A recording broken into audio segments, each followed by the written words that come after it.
After announcing that they would be closing their doors for the month of May due to financial trouble, Cape Cinema in Dennis held a public forum last weekend to answer questions and receive feedback from the community on how to best move forward. Take a look. You know, I think we covered a number of different topics, and I think people walked away with a sense of support and understanding of the theater. The goal really was to engage the community, to see what their vision was, what they wanted the Cape Cinema to be. So the first question is, are you having problems with the distributor? Eric. The only problems we're having with the distributors are that we can't pay them. But we have, right now, we are up to date on payments to distributors. I mean, I think the first thing you got to do if you're going to run a movie business is pay the people that give you the programming. I mean, if you can't pay them, then how can you stay afloat? So yes, we're not having trouble with the distributors. In fact, we have very good relationships with distributors. Obviously, with this kind of crowd, you're sending us a message that yes, we want you to reopen. Yeah.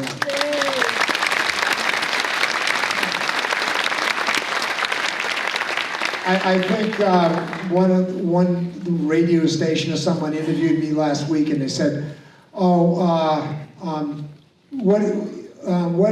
the purpose of this meeting? And I said, the purpose of this meeting is to engage the community.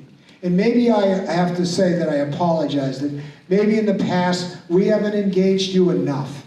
We need to know what you want.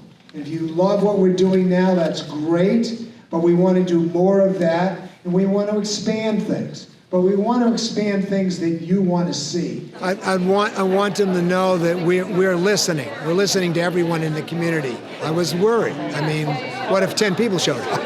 You know, what would I have done then? I think, and it was a lot of support, and a lot of people are very enthusiastic and really want this theater to succeed.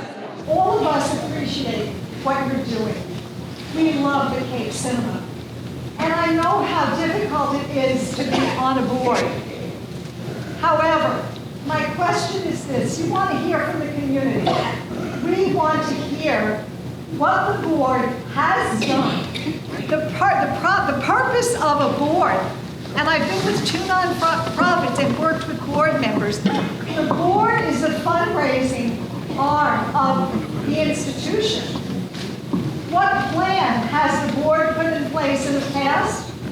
And Josh Mason, who was the executive director, who was wonderful, we all appreciated what Josh did. We wrote a letter to the board in March with a specific plan and recommendations. There was a warning as to the financial crisis that was coming. What is the board willing to do? You can ask us for money and we can send you checks. Wonderful. We don't want to put good money into bad. We want your plan. What are you going to do to preserve this, and we will support you? So to answer your question specifically as to how to make it sustainable, I think is what you're asking, is this is a perfect example of step one. We need to know what you're willing to do. We want to know what you want to do, and then we can take it from there. These things don't happen overnight. You don't apply for $50,000, $100,000 grants and then hear back in 30 days. These are processes that take a long time.